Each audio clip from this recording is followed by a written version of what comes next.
Voice change, বাচ্য পরিবর্তন। They will be calling me. তারা আমাকে ডাকিতে থাকিবে। এই বাক্যে ডাকিতে থাকিবে ক্রিয়াপদ, ইংরাজি কলিং। এটাই principal verb. Principal verb call এর ফর্মগুলো দেখে নেই। কল বা কলস অর্থ ডাকা, প্রেজেন্ট ফর্ম বা ভার্ব 1। কোল্ড ফার্স্ট ফর্ম বা ভার্ব 2। কোল্ড পাস্ট পার্টিসিপল বা ভার্ব 3। এখন সাবজেক্ট এবং অবজেক্ট জানার জন্য ক্রিয়াপদকে প্রশ্ন করি। কে ডাকিতে থাকিবে? তারা বা দে সাবজেক্ট। ক্রিয়াপদকে কে দিয়ে প্রশ্ন করে যে উত্তর পাওয়া যাবে তাহাই সাবজেক্ট। কাকে ডাকিতে থাকিবে? আমাকে বা মি অবজেক্ট। ক্রিয়াপদকে কাকে দিয়ে প্রশ্ন করে যে উত্তর পাওয়া যাবে তাহা ব্যক্তিবাচক অবজেক্ট। এ বাক্যে উইল বি অক্সিলারি ভার্ব এবং প্রিন্সিপাল ভার্ব প্রেজেন্ট ফর্ম বা ভার্ব 1 এর সাথে আইএনজি যুক্ত আছে। তাহলে সেন্টেন্সটি ফিউচার কন্টিনিউয়াস টেন্স।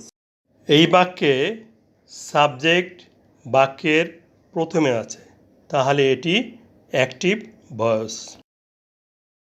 এখন অ্যাক্টিভ ভয়েসকে প্যাসিভ ভয়েস করব।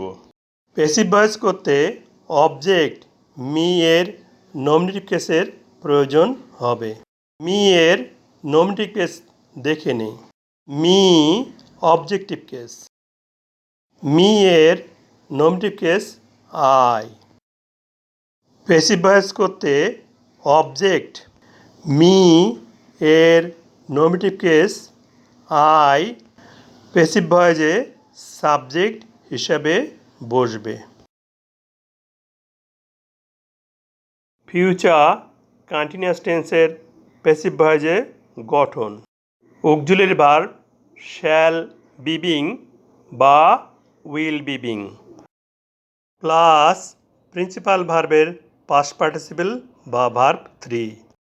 I first person singular number. First person আয়ের সাথে শ্যাল বি বিং বসবে, উইল বি বিংও বসতে পারে। তাহলে আয়ের সাথে শ্যাল বি বিং বসাই। তারপর প্রিন্সিপাল ভার্বের পাস্ট পার্টিসিপল বা ভার্ব 3 বসবে। কোল এর পাস্ট পার্টিসিপল বা ভার্ব 3 পাচ্ছি কোল্ড, তাহলে ভার্ব 3 এর স্থলে কোল্ড এসে বসবে। এরপর প্রেপোজিশন বাই ব্যক্তির ক্ষেত্রে বসবে। প্রেপোজিশনের পরে বাক্যের সাবজেক্ট দে এর অবজেক্টিভ কেসের প্রয়োজন হবে। দে এর অবজেক্টিভ কেস দেখে নিই। দে নমিনেটিভ কেস। দে এর objective case them. Preposition by এর পরে অবজেক্টিভ কেস দেম এসে বসবে। অ্যাক্টিভ ভয়েসে বাক্যের শেষে ফুল স্টপ আছে, প্যাসিভ ভয়েসেও বাক্যের শেষে ফুল স্টপ থাকবে। বাংলা অনুবাদ। আমাকে ডাকা হইতে থাকিবে তাহাদের কর্তৃক। আমরা জানি আই অর্থ আমি, কিন্তু বিশেষভাবে লক্ষণীয় প্যাসিভ ভয়েসে আই এর বাংলা লেখা হয়েছে আমাকে।